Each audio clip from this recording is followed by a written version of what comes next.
ایک غلطی سرزد ہو گئی تھی جس کی وجہ سے بادشاہ نے انہیں قید میں ڈال دیا تھا، ان میں سے اور تم قید میں ڈال دیے گئے۔ حضرت یوسف علیہ السلام نے پھر اپنے والد حضرت یعقوب علیہ السلام کے بارے میں پوچھا تو حضرت جبرائیل علیہ السلام نے فرمایا وہ اپنے گھر میں بیٹھے روتے رہتے ہیں اور مسلسل عبادت میں مشغول ہیں۔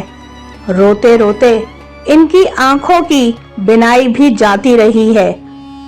حضرت یوسف علیہ السلام نے پوچھا میرے والد کو اس غم میں مبتلا کرنے کی کیا وجہ ہے؟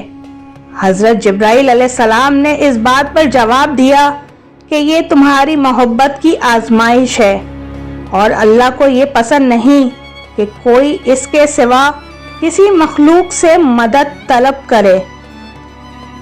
حضرت جبرائیل علیہ السلام کی یہ بات سن کر حضرت یوسف علیہ السلام نے کہا اگر میرے والد کو اس رنج و غم کے بدلے میں کوئی درجہ ملے گا تو پھر کوئی حرج نہیں ہے۔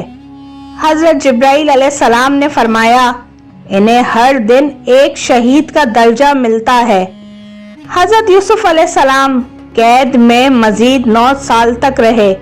اس دوران بھی وہ مسلسل اللہ تعالیٰ کی عبادت میں مصروف رہے، قیدیوں کو نصیحت کرتے، انہیں دین کی باتیں سکھاتے اور ان کا حوصلہ بڑھاتے۔ دوسری طرف زلیخا حضرت یوسف علیہ السلام کی محبت میں بے قرار تھی اور دن رات بے چین رہتی تھی۔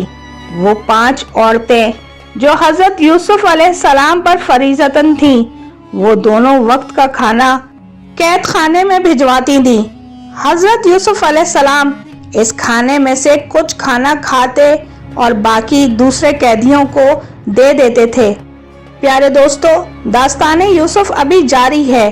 اللہ تعالیٰ ہم سب کو حق سمجھنے اور اس پر عمل کرنے کی توفیق عطا فرمائے۔ آمین ثم آمین۔